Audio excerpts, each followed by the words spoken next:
Удается остановить сегодня инфекцию, зарегистрирована за мегино-конголазским улусом.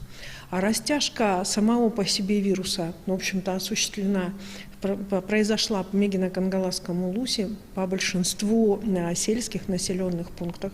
Поэтому сегодня еще раз обращаем внимание на необходимость со стороны республиканского штаба усиления работы оперативного штаба Мегино-Конголазского района. Понимаем, что он является районом транзитного перехода, тем не менее на соблюдение гражданами самих правил санитарно-эпидемиологического благополучия. 4 новых случая зарегистрированы на территории Алданского района. Это ситуация, которая вокруг Амурского психоневрологического диспансера полностью, как я уже говорила, с пятницы взята под контроль. На настоящий момент в Томутском диспансере работает, в интернате Томутском, работает усиленная бригада медиков для того, чтобы непосредственно сохранить здоровье как постояльцев, так и работников. К сожалению, необходимо обратить внимание на то, что достаточно долгое время на территории Чурапчинского улуса строго соблюдались все правила. Однако на этой неделе было допущено нарушение правила и было проведено мероприятие, на котором был собран народ, в общем-то массовое мероприятие, мероприятие частного характера и, как следствие, 2 новых случая в Чурапчинском улусе. Необходимо обратить внимание, что по одному случаю у нас сегодня зарегистрировано в Булунском, Ленском, Нюрингринском и Хангаласских районах республики. В основном все эти случаи, безусловно, являются подконтрольными. Что касается Булунского района, мы всегда обращаем внимание на севера, потому что в любом случае на северах особое внимание, они у нас всегда, эти зоны оставались и считались как чистыми зонами. Опять же, случай связан с завозом наших командировок, которые приезжают работники для того, чтобы осуществлять свою текущую деятельность. И опять несоблюдение режима. За последние сутки в целом у нас из стационаров республики выписано 108 человек. Я хочу обратить внимание сегодня на 2 позиции, которые часто достаточно возникают и вызывают многие вопросы. На настоящий момент медицинская помощь, так же как и месяц назад, оказывается непосредственно в республике Саха-Якутия на 3 уровнях.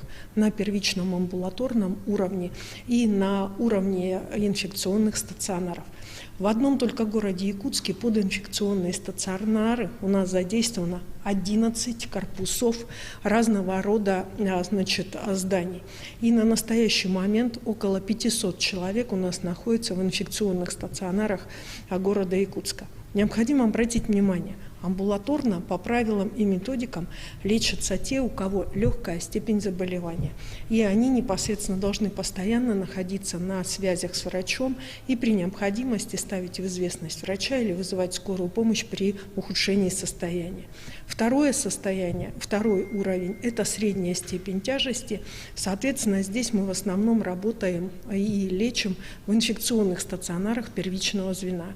И если уже тяжелое состояние у нас больного, то он лечится в нашем высшем уровне. Это Якутская республиканская клиническая инфекционная больница, которая осуществляет свое лечение соответственно, как самостоятельно, так и на базе телемедицинских консультаций с городом Москва. Вот это такова сегодня и форма лечения, и ситуация. Что касается наличия медицинских препаратов. Республика Саха-Якутия в начале мая месяца была включена в 35 регионов, в которых непосредственно проводятся клинические испытания новых препаратов. Поэтому сегодня все новые препараты, которые действуют на территории Российской Федерации, поступили в наши стационары и имеются в полном объеме у нас в целом. И необходимо обратить внимание, какие задачи сегодня ставит оперативный штаб. Оперативный штаб сегодня ставит задачу Росздравнадзору вместе с Министерством здравоохранения республики сократить время ожидания анализов. Анализы мы также продолжаем брать в 11 лабораториях в целях улучшения ситуации. Дополнительная лаборатория открыта на базе городской больницы номер 3 в городе Якутске. Такова ситуация на сегодня. Спасибо большое. Это был брифинг оперативного штаба по борьбе с коронавирусом с информацией на 16 июля. Оставайтесь с нами.